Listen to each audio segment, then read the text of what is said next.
y'all, and welcome back to my channel. My name is T and I love all things skin and beauty, and today we're doing look number 3 using the new Byredo Vesuvio palette.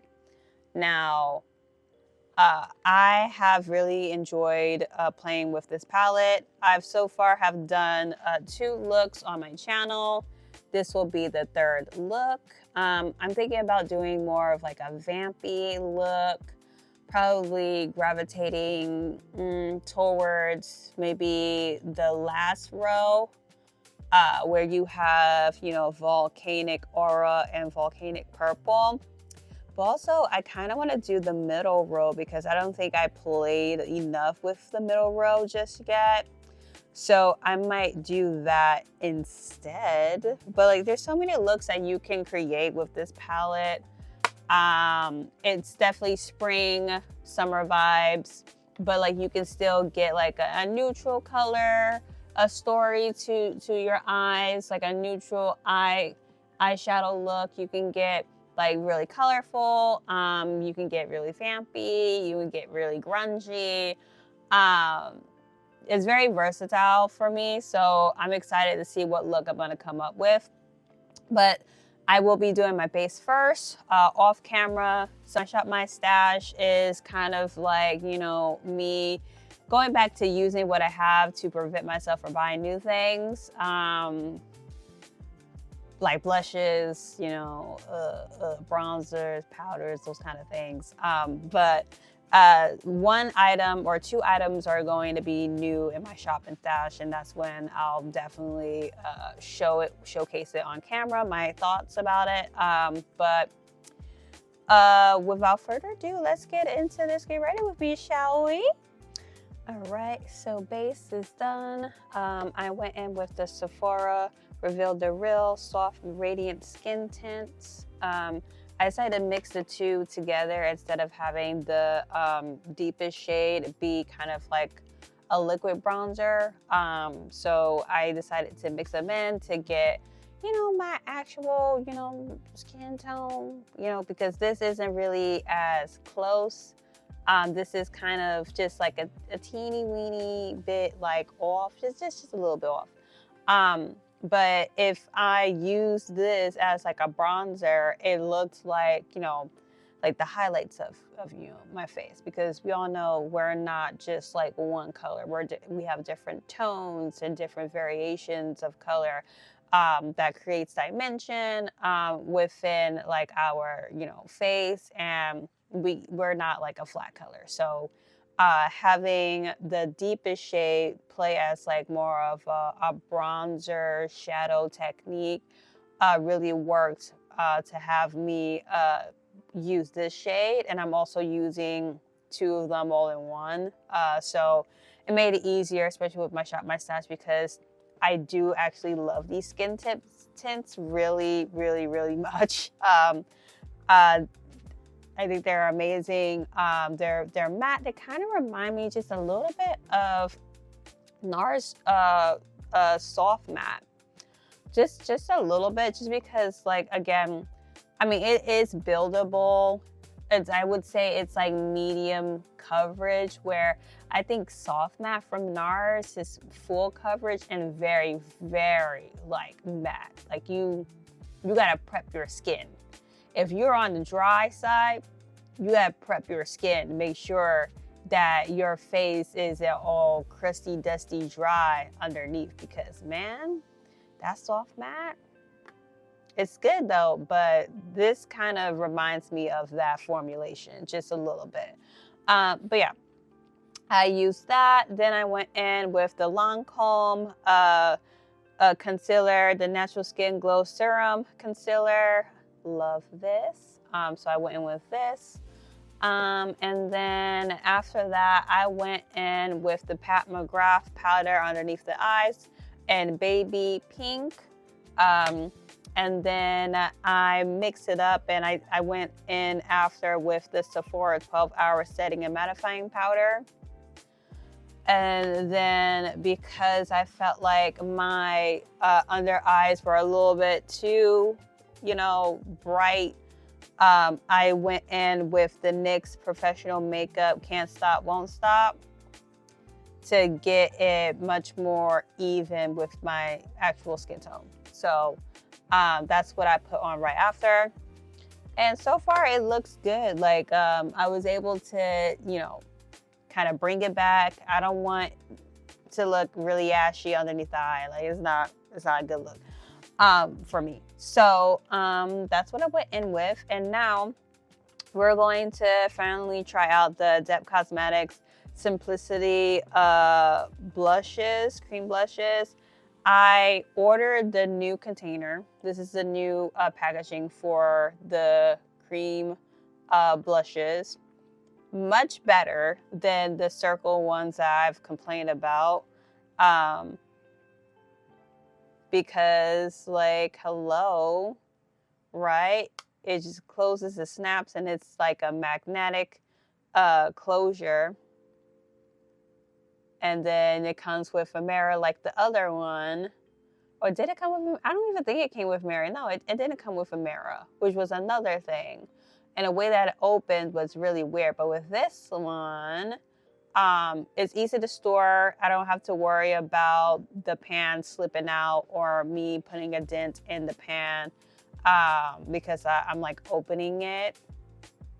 So we're gonna try the shade Universal Flush, which I did not use on camera. So we're gonna use it today.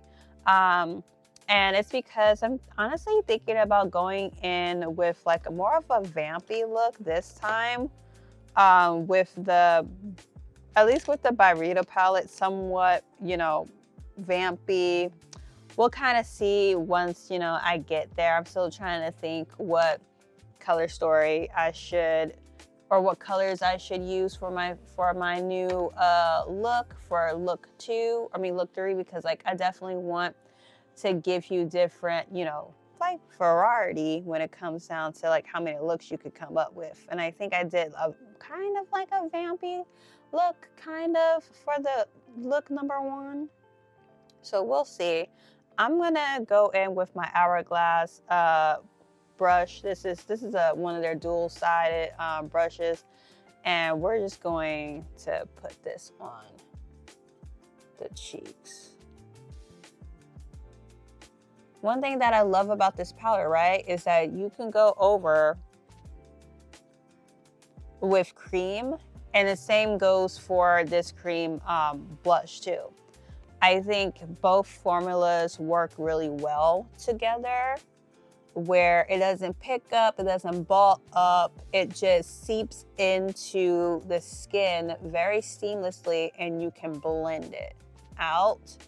And you can also deepen it up by adding more, as you can see here, right?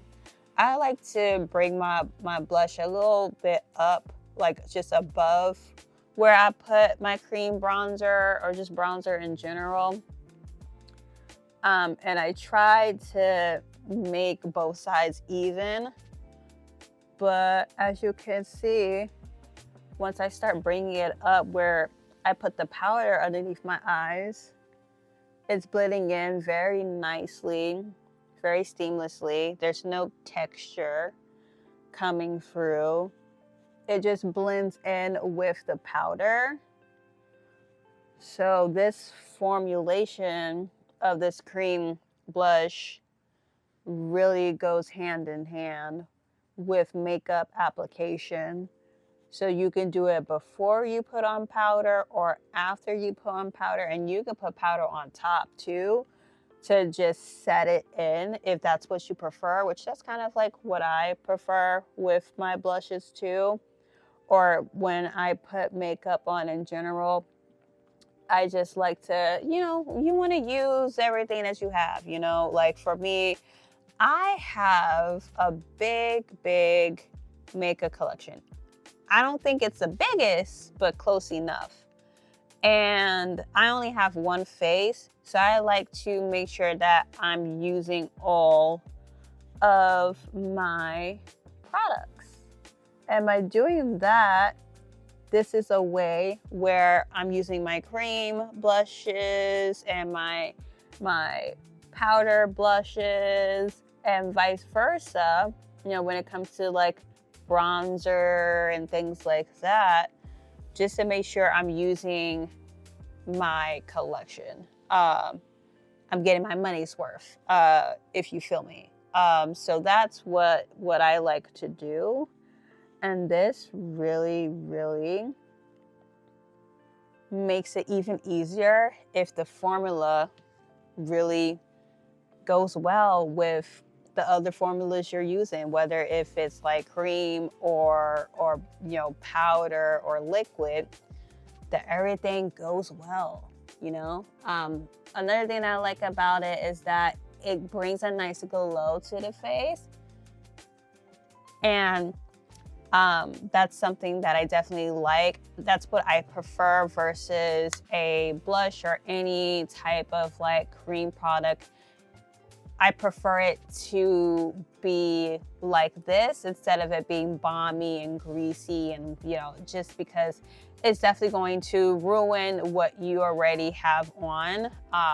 So that's not the formulation that I gravitate towards for that reason. But so far, Universal Flush is a great shade. And next, I'm gonna go in, this has been a while. I forgot about this Super Shock blush from ColourPop for Snow White, but this used to be my shade. I used to wear this like crazy. It's so freaking pretty. This is in the shade Just Rosy, and it's the pearlized formula. So we are going to go back and we're going to use the other side of the, or should we? Because we can always use a micro towel to like wipe this down. So like, I'll be right back. All right, I'm back. And we're just gonna put this on like, oh my God. One thing about Super Shocks is that it does dry out. So I'm just hoping it still works. Look at that. There's like a nice little sheen to it. Obviously there's like little glitters, you know, here and there, but it still is just a stunning formula that ColourPop has, right? And that just took it to a whole nother level, right? It's not the same consistency as the Kevyn Aucoin, you know, Neo Blush formula, where the highlight really seeps into like your skin, and it's like, it's your skin but better type of feel. I don't know, there's something about that formulation where I'm like, why did it take me so long to try this formula? But I think that might be one of my favorite blush formulas from Kevyn Aucoin for sure. But anyways, now blush is done.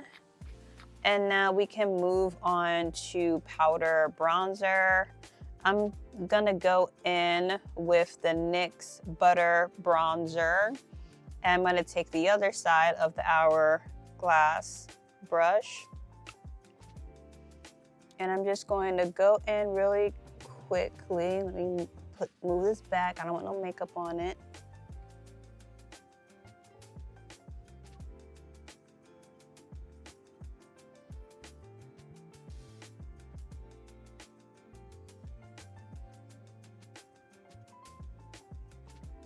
And I do love this bronzer too. Like the scent is pleasant. It reminds me of the Too Faced palettes when they had those like scents to them. It's kind of like that. I don't know, I think it's like, it's something about it, but it's not like nauseating or overwhelming for me. So I'm gonna continue to use this powder bronzer from NYX because it is a great, you know, formula and shade. They have like a lot of like great shades, honestly. for this one. But yeah. So this is done. Okay, look at my cheeks. Okay, look, it's still, right? It's still, you know, okay. I like that. All right, now we can move on with the eyes, but let me just do my brows real quick before I forget. All right, primer is on. Going in with burnt ombre. I'm going to use my Adept brush in E18.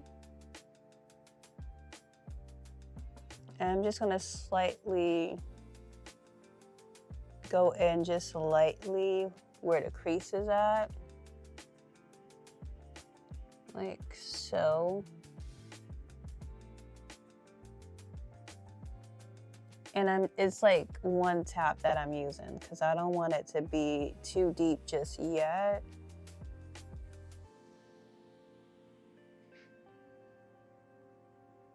But I'm putting this over the crease and the outer corner.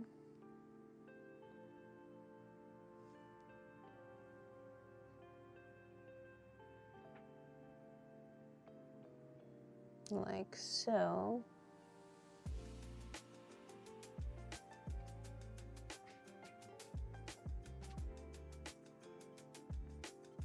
And so you're just going to get a nice little brown kind of, you know, it does sound like burnt ombre now that I'm looking at it because, you know, that's how it would look like on for like painting or like, you know, oil paint. But it's just nice, little settled, deep dark brown on the eyelid where the crease and the outer corner is at. Right, so kind of like this. And then I'm gonna do the same thing on the other side.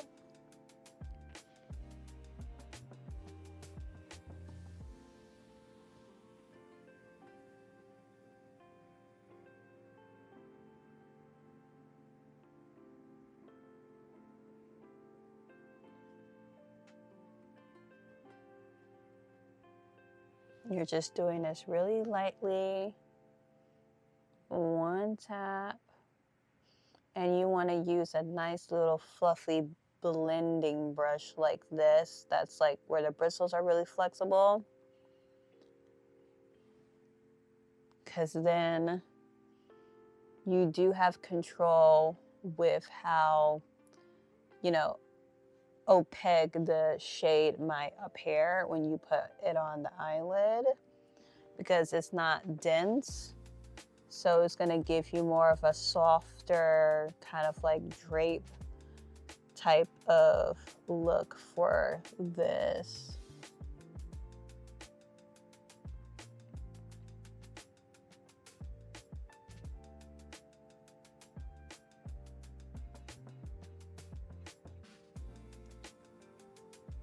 Right. Now that that's done, now obviously I'm gonna end up going back eventually to deepen up the outer corner here once I lay everything else down.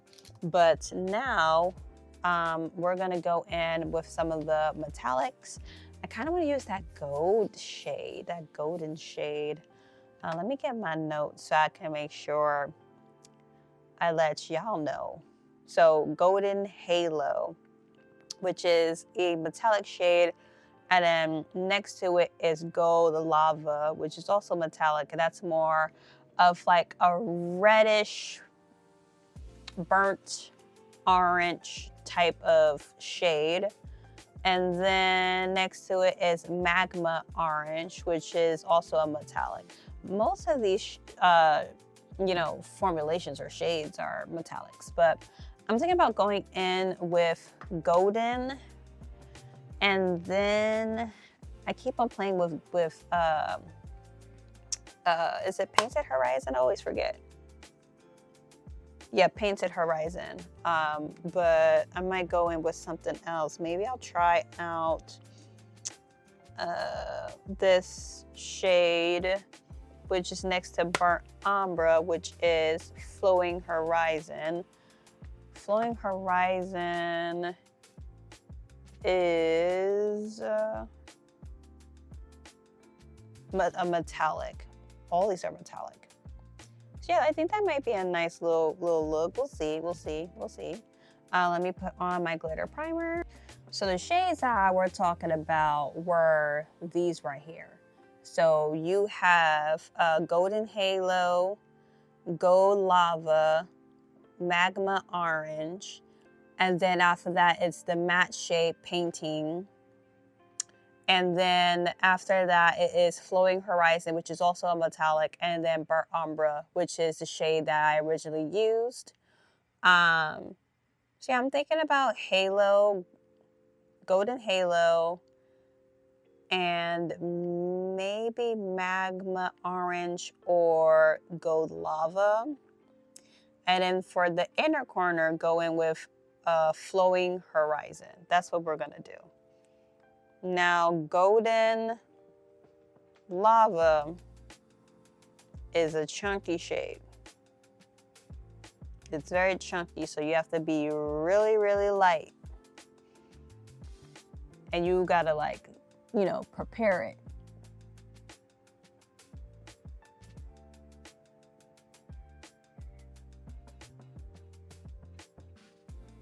As you can see, it's a very, very chunky shade, but the shine here and the metallic is stunning. Gonna do on the other side. I didn't need to dip back in because I have enough here. And like I said, it is a very chunky shade. So it's definitely harder to control and you might get some fallout.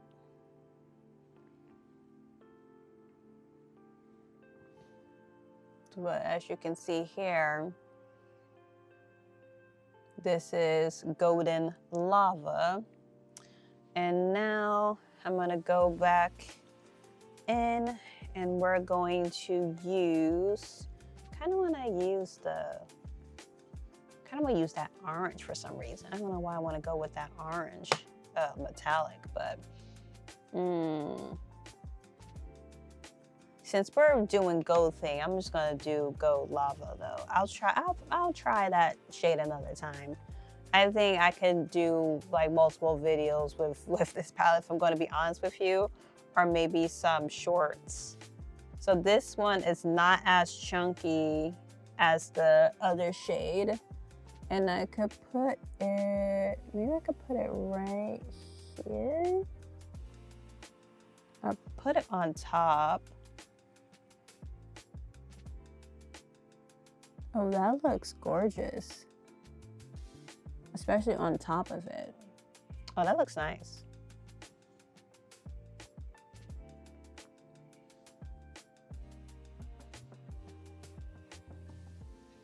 That looks really, really nice. Yeah. That looks really, really nice. All right, now we're going to this time take a brush and we're gonna go in with that Flowing Horizon shade, which is like a gunmetal silver type of metallic. And I'm gonna take my Refer 26 brush. Ooh. Oh, this is gorgeous. This shade is gorgeous. And this is why I buy Byredo. I mean, even though it's not Pat McGrath formulas, but still, it's just gorgeous here.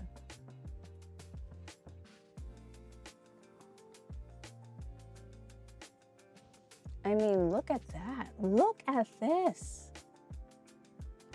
I'm like looking at my monitor right now that I have, And yeah, Byredo, yeah, did that. Yeah, I did that. I'm gonna now go in. I'm gonna go back in with the burnt ombre shade, just to go back in and deepen up the crease just a bit, like so.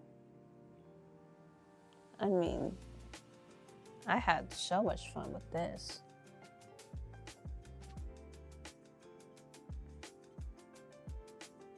And then I'm gonna do the same thing on the other side. I don't think we're winging it today. I don't think we're winging it. I think we're gonna keep it closer to the crease today, because I think that's enough. I think that is definitely enough. And then I'm gonna go back and where the crease is at and kind of blend. Make sure I still see that I get that ombre and where the transition / crease is at, where I put the shade at.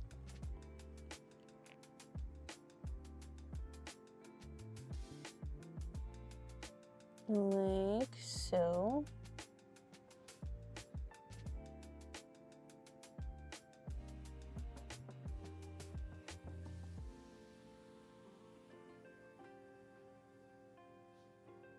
Oh my God, this is gorgeous. Look at me saying that I'm thinking about doing vampy, and I do the complete opposite.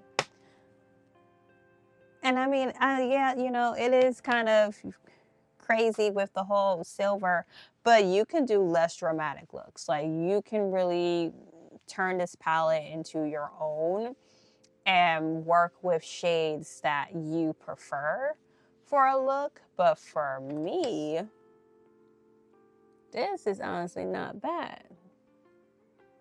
I could go in and deepen up the under eye area, the lower lash line. I could do the lower lash line now that I think about it. Maybe I could do the lower lash line. Wait a minute. Let me find my brush. Let me find a brush that I want to use for a second. So I could go back in. I could tap just a little bit, just tap into burnt ombre. All right, I'm done. I just used burnt ombre under my lower lash line.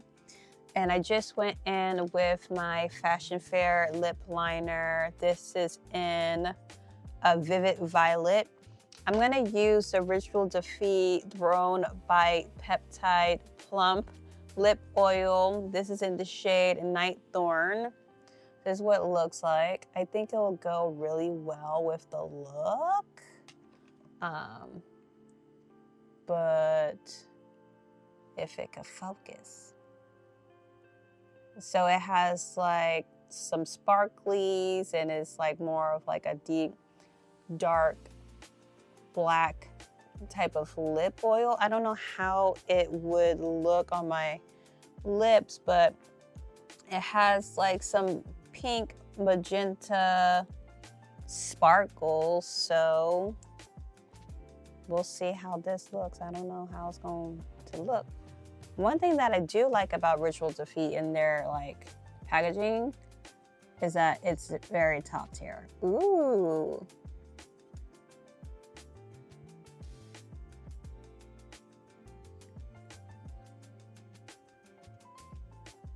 Okay. You can kind of see the sparkles.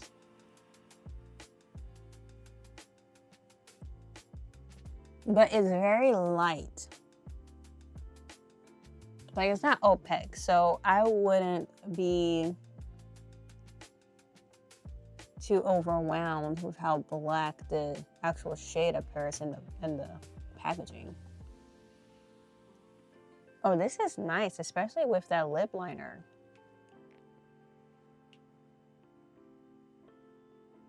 Okay, I like this. Wait a minute, I like this. Okay, I might get more of these. As if I need more, but hey. Okay.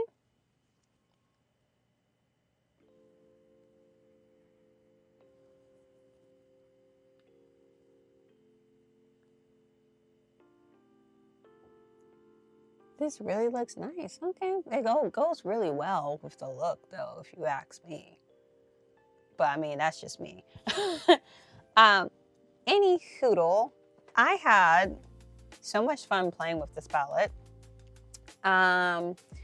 Again, like I said, there's so many looks that you can do with this palette. You know, the formula is the formula.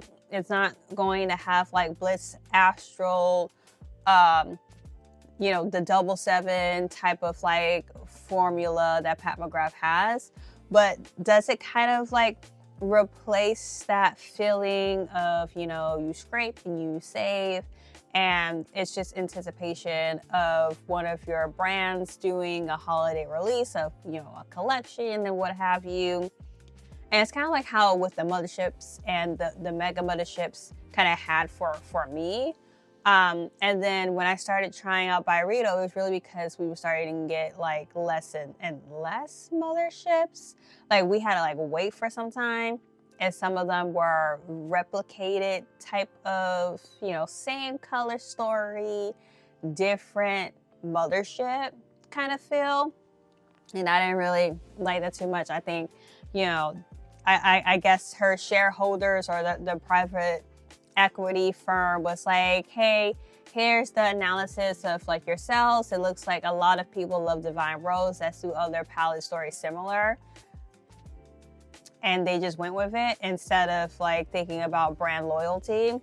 Now mentioning about like their bankruptcy kind of thing, it does sadden me. But I honestly think, one, Pat McGrath was, you know, I guess you can say was priced at, you know, billions of dollars, right? Billions of dollar kind of like brand, and was predicted to gain more money when it comes down to what was selling out during that time, which by the time they had that private equity firm and being priced as like $1 billion company or brand, we only had like 3 motherships at that time. Like mothership just started, you know, having momentum. And if you notice that, that's when kind of like the color started to change a little bit, especially during Divine Rose. We had everything that looked like Divine Rose. And so I think honestly, it was too early for them, one, to say, hey, your brand is worth this amount. We're going to invest in you because we predicted that you're going to pretty much make us more money. It's basically what a private firm equity is. Like they give you investment because they predict that you're going to make more money for them. And so they invest their money, and therefore you don't really have a say or of what you want to release, because the shareholders kind of like have the power because they gave you an investment, right? And so during that time, 3 years, 3 motherships, we had like, you know, some lip liners, some lipsticks during that time. And, you know, obviously the 007 was like a smash hit. But I feel like it was still early for them to then be private equity kind of like firm getting investment, you know, for that reason. And I think they dropped the ball predicting that they were worth this amount because, again, they were still starting. And so I think they realized that they messed up. The private equity firm messed up and was like, oh, actually, y'all weren't priced that amount, so we're gonna like leave and we're gonna give you to this other private equity firm and worth what, half of what we predicted that you were actually worth of. And I think that's what happened and why they end up in this, you know, situation. I think Pat McGrath is lucky though, because we say that she wasn't involved in her brand, but she actually was, in order for her to stop the sale from happening and to then file for Chapter 11 bankruptcy. I think she was close enough to you know, stop that from happening. And it's definitely different than the Uma Beauty type of situation that happened with Sharon Shooter. Rest in peace to her. Because they basically sold her brand up from underneath her without her even knowing. And that's very, very unfortunate. So I have high hopes of Pat McGrath and hoping that they're able to like pull through. But I also think it has something to do with brand loyalty too. You know, when you discover a new brand and they come up with all these, you know, color stories and, you know, the look of the brand and like what it means, like the branding and things like that, as a brand loyalist, you expect that. And so the mothership started to kind of like change, kind of in quality, especially how it looks now versus like the previous palettes, right? And then the color stories, and then, you know, all of a sudden it's like now we don't have like the actual like baked shades anymore. Like what's going on with that, right? There wasn't a lot of transparency either. So it's kind of, not that Pat McGrath has to, you know, but I mean, she could at least say like, hey, we're gonna bring the baked shades back, or we're not gonna bring the baked shades back because of this reason. I think that was another part that had to do with the brand loyalist kind of like taking a step back and just watching to see like, you know, what's happening, what's going on, especially with the layoffs that's happening with Pat McGrath. Just so many things that are like happening. Honestly, I could talk on about Pat McGrath, but all I have to say is that this kind of like helped scratch that itch for me with Byredo and their holiday collections, with that feeling, the feeling of luxury, and just how amazing the formula is. I had so much fun playing with this palette. I honestly think, you know, Mineralscapes and this palette is probably one of my favorites. But I'll be sure to definitely do some shorts and create some more looks with this, of me, you know, demoing how I would create like multiple looks with this palette. But this is look 3, and this is pretty much the last look for the Byredo Vesuvio series. Let me know your thoughts. Let me know what you think about the palette. Did you end up getting it? If not, what color stories are you looking for Byredo to come out with? And what do you think about them releasing a vault? And which palette would you prefer to have them re-release? I would love to hear your thoughts in the comments down below. Everything will be in the description box below, everything that I've used. And without further ado, thank you so much for watching this video and sticking around with me and my blobber mouth as the whole Pat McGrath went on a tangent. But let me know also about your thoughts on Pat McGrath's situation of what's going on. And without further ado, make sure to love yourself, be kind to yourself, and love your skin. And I hope you have an amazing day. Bye.